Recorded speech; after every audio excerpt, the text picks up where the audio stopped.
Hi, this is Barbara again at the Gettysburg Library, and I'm continuing with our reading of The Secret of Chimneys by Agatha Christie.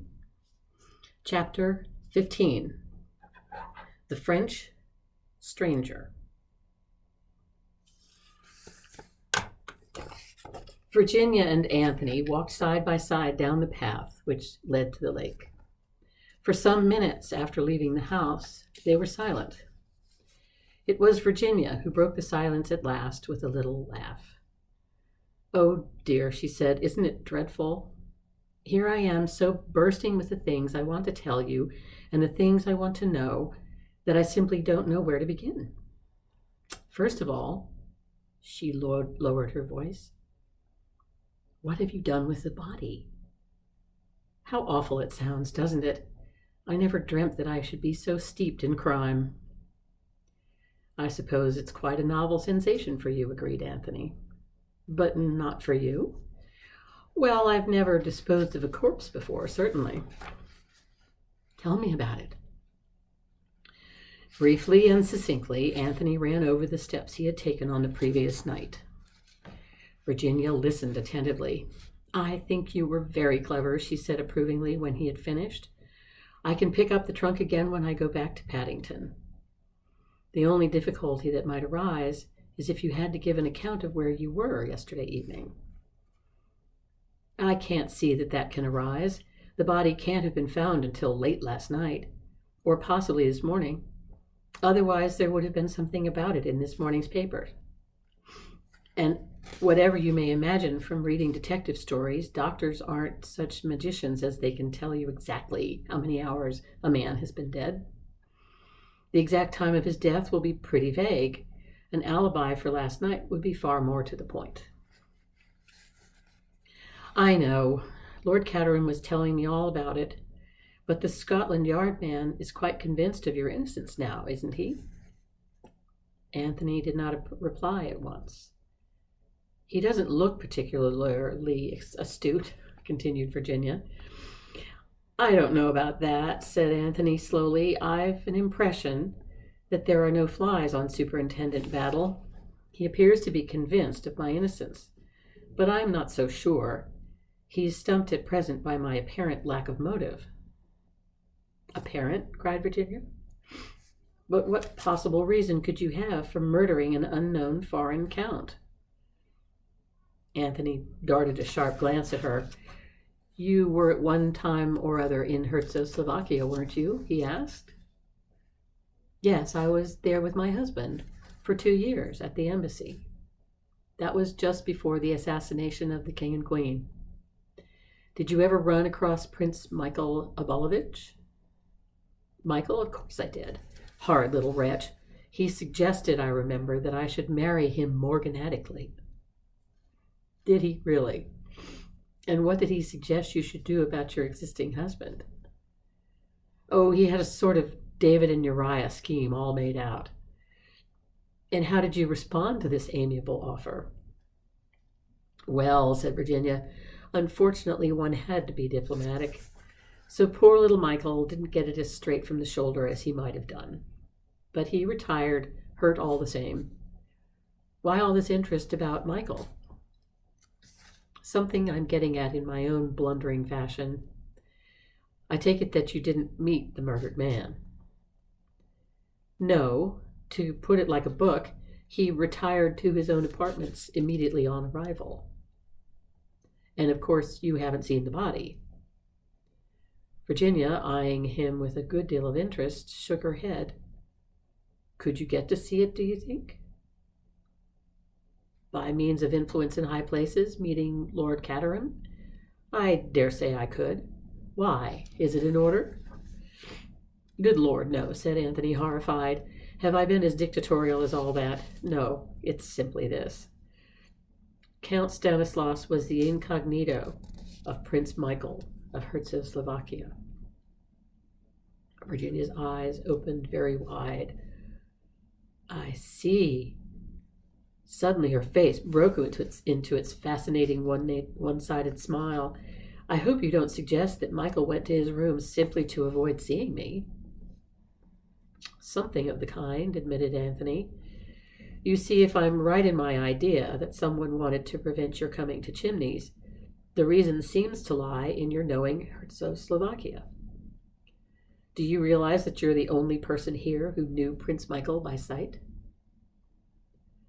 Do you mean that this man who was murdered was an impostor? Asked Virginia abruptly. That is the possibility that crossed my mind. If you can get Lord Caterham to show you the body, we can clear up that point at once.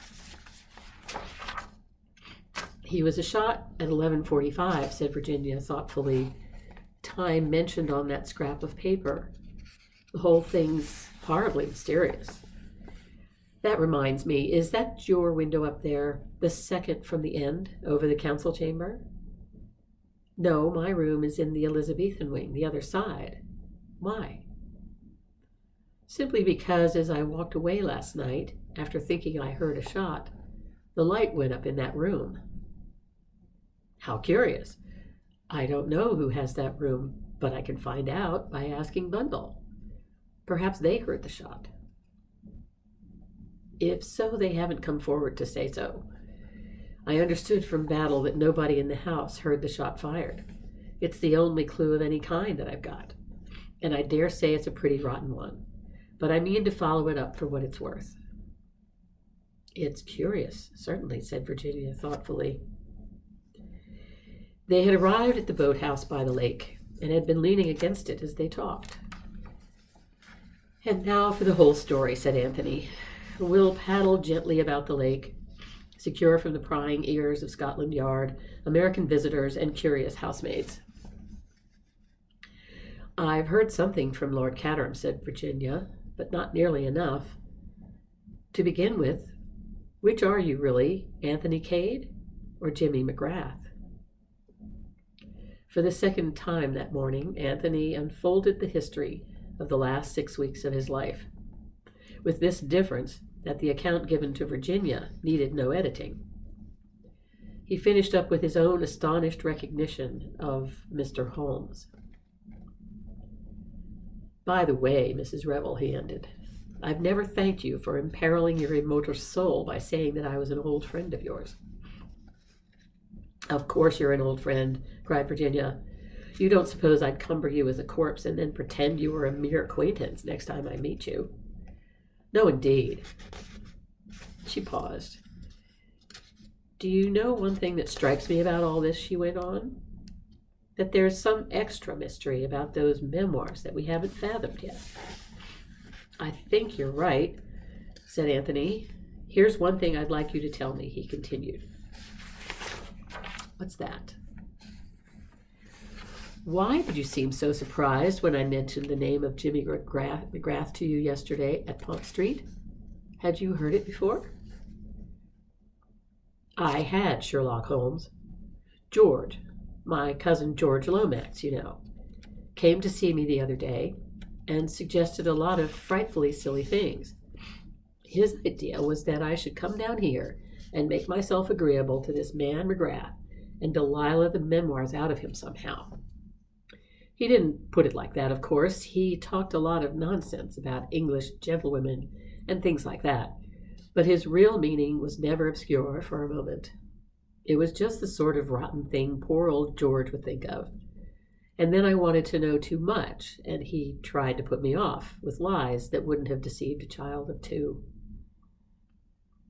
Well, his plan seems to have succeeded somehow, observed Anthony. Here am I, the James McGrath he had in mind, and here are you being agreeable to me. But alas for poor old George, no memoirs. Now I've got a question for you. When I said I hadn't written those letters, you said you knew I hadn't. You couldn't know any such thing. Oh, yes, I could, said Anthony, smiling. I've got a good working knowledge of psychology. You mean your belief in the sterling worth of my moral character was such that... But Anthony was shaking his head vigorously. Not at all. I don't know anything about your moral character. You might have a lover, and you might write to him. But you'd never lie down to be blackmailed. The Virginia Revel of those letters was scared stiff. You'd have fought. I wonder who the real Virginia Revel is. Where she is, I mean. It makes me feel as though I had a double somewhere. Anthony lit a cigarette. You know that one of the letters was written from Chimneys, he asked at last. What? Virginia was clearly startled. When was it written? It wasn't dated. But it's odd, isn't it? I'm perfectly certain no other Virginia Revel has ever stayed at Chimneys. Bundle or Lord Caterham would have said something about the coincidence of the name if she had. Yes, it's rather queer. Do you know, Mrs. Revel, I'm beginning to disbelieve profoundly in this other Virginia Revel. She's very elusive, agreed Virginia. Extraordinarily elusive. I am beginning to think that the person who wrote those letters deliberately used your name. But why? Cried Virginia. Why should they do such a thing? Ah, that's just the question. There's the devil of a lot to find out about everything. Who do you really think killed Michael? Said Virginia suddenly. The comrades of the Red Hand? I suppose they might have done so, said Anthony in a dissatisfied voice. Pointless killing would be rather characteristic of them. Let's get to work, said Virginia. I see Lord Caterham and Bundle strolling together. The first thing to do is to find out definitely whether the dead man is Michael or not. Anthony paddled to shore, and a few minutes later they had joined Lord Caterham and his daughter. Lunch is late, said his lordship in a depressed voice. Battle has insulted the cook, I expect. This is a friend of mine, Bundle, said Virginia. Be nice to him. Bundle looked earnestly at Anthony for some minutes, and then addressed a remark to Virginia, as though he had not been there. Where do you pick up these nice-looking men, Virginia? How do you do it? Says she enviously. You can have him, said Virginia generously. I want Lord Caterham. She smiled upon the flattered peer, slipped her hand through his arm, and they moved off together. Do you talk? Asked Bundle. Or are you just strong and silent? Talk, said Anthony. I babble. I murmur. I gurgle. Like the running brook, you know. Sometimes I even ask questions. As, for instance, who occupies the second room on the left from the end? He pointed to it as he spoke. What an extraordinary question, said Bundle. You intrigue me greatly. Let me see. Yes, that's Mademoiselle Brun's room, the French governess. She endeavors to keep my young sisters in order, Dulcie and Daisy, like the song, you know. I dare say they'd have called the next one Dorothy May. But Mother got tired of having nothing but girls and died. Thought someone else could take on the job of providing an heir. Mademoiselle Brun, said Anthony thoughtfully. How long has she been with you?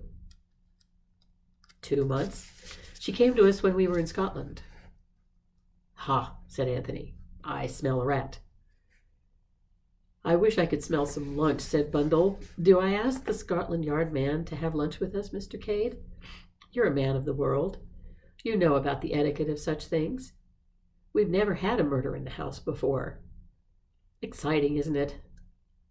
I'm sorry your character was so completely cleared this morning. I've always wanted to meet a murderer and see for myself if they're as genial and charming as the Sunday papers always say they are. God, what's that? What seemed to be a taxi approaching the house.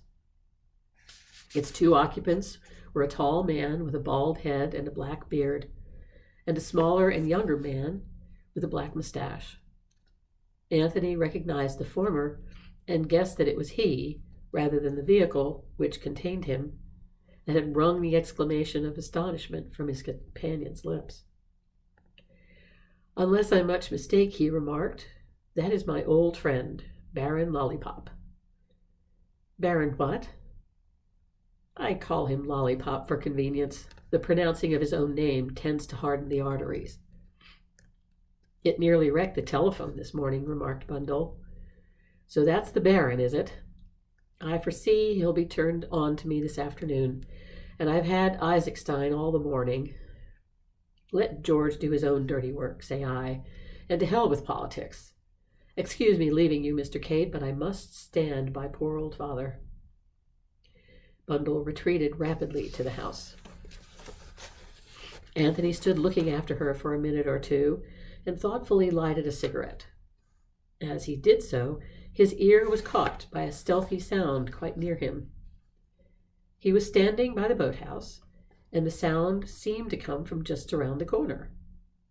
The mental picture conveyed to him was that of a man vainly trying to stifle a sudden sneeze.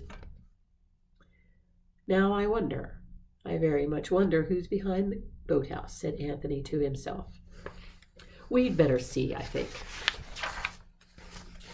Suiting the action to the word, he threw away the match he had just blown out and ran lightly and noiselessly around the corner of the boathouse. He came upon a man who had evidently been kneeling on the ground and was just struggling to rise to his feet. He was tall, wore a light-colored overcoat and glasses, and for the rest had a short, pointed black beard and a slightly foppish manner. He was between 30 and 40 years of age, and altogether of a most respectable appearance. "What are you doing here?" asked Anthony. He was pretty certain that the man was not one of Lord Caterham's guests. "I ask your pardon," said the stranger, with a marked foreign accent, and what was meant to be an engaging smile. "It is that I wish to return to the Jolly Crickets, and I have lost my way. Would monsieur be so good as to direct me?" "Certainly," said Anthony, "but you don't go there by water, you know." "Eh?" said the stranger, with an air of one at a loss. "I said," repeated Anthony, with a meaning glance at the boathouse, "that you won't get there by water. There's a right-of-way across the park, some distance away, but all this is the private part. You're trespassing." "I am most sorry," said the stranger. "I lost my direction entirely. I thought I would come up here and inquire." Anthony refrained from pointing out that kneeling behind a boathouse was a somewhat peculiar manner of prosecuting inquiries. He took the stranger kindly by the arm. "You go this way," he said. "Right round the lake and straight on. You can't miss the path. When you get on it, turn to the left, and it will lead you to the village.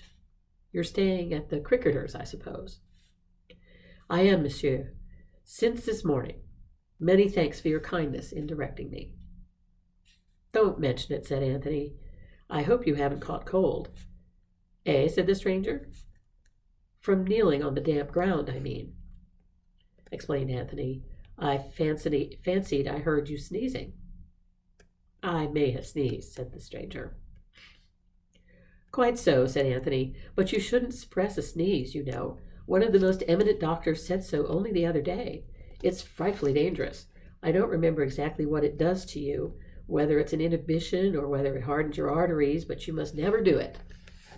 Good morning." "Good morning, and thank you, monsieur, for setting me on the right road." "Second suspicious stranger from village inn," murmured Anthony to himself as he watched the other's retreating form, "and one that I can't quite place either.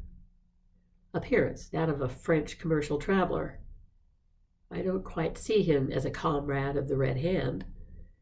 Does he represent yet a third party in the harassed state of Czechoslovakia? The French governess has a second window from the end. A mysterious Frenchman is found slinking around the grounds, listening to conversations that are not meant for his ears. I'll bet my hat there's something in it." Musing thus, Anthony retraced his steps to the house. On the terrace, he encountered Lord Caterham, looking suitably depressed, and two new arrivals. He brightened a little at the sight of Anthony. "Ah, there you are," he remarked. "Let me introduce you to Baron and Captain Andrassy, Mr. Anthony Kane." The Baron stared at Anthony with growing suspicion. "Mr. Cade," he said stiffly, "I think not." "A word alone with you, Baron," said Anthony. "I can explain everything." The Baron bowed, and the two men walked down the terrace together. "Baron," said Anthony, "I must throw myself upon your mercy. I have so far strained the honor of an English gentleman as to travel to this country under an assumed name. I represented myself to you as Mr. James McGrath, but you must see for yourself that the deception involved was infinitesimal. You are doubtless acquainted with the works of Shakespeare and his remarks about the unimportance of the nomenclature of roses. This case is the same. The man you wanted to see was the man in possession of the memoirs. I was that man. As you know only too well, I am no longer in possession of them. A neat trick, Baron, a very neat trick. Who thought of it, you or your principal?" "His Highness's own idea it was, and for anyone but him to carry it out he would not permit." "He did it jolly well," said Anthony with approval. "I never took him for anything but an Englishman." "The education of an English gentleman did the prince receive," explained the Baron. "The custom of Czechoslovakia, it is." "No professional could have pinched those papers better," said Anthony. "May I ask, without indiscretion, what has become of them?" "Between gentlemen," began the Baron. "You are too kind, Baron," and murmured Anthony. "I've never been called a gentleman so often as I have in the last 48 hours. I to you say this, I believe them to be burnt." "You believe, but you don't know, eh? Is that it?" "His Highness in his own keeping retained them. His purpose it was to read them, and then by the fire to destroy them." "I see," said Anthony. "All the same, they are not the kind of light literature you'd skim through in half an hour." "Among the effects of my martyred master they have not discovered been. It is clear, therefore, that burnt they are." Said Anthony. "I wonder." He was silent for a moment or two, and then went on. "I've asked you these questions, Baron, because, as you may have heard, I myself have been implicated in the crime. I must clear myself absolutely, so that no suspicion attaches to me." "Undoubtedly," said the Baron. "Your honor demands it." "Exactly," said Anthony. "You put these things so well. I haven't got the knack of it. To continue, I can only clear myself by discovering the real murderer, and to do that I must have all the facts.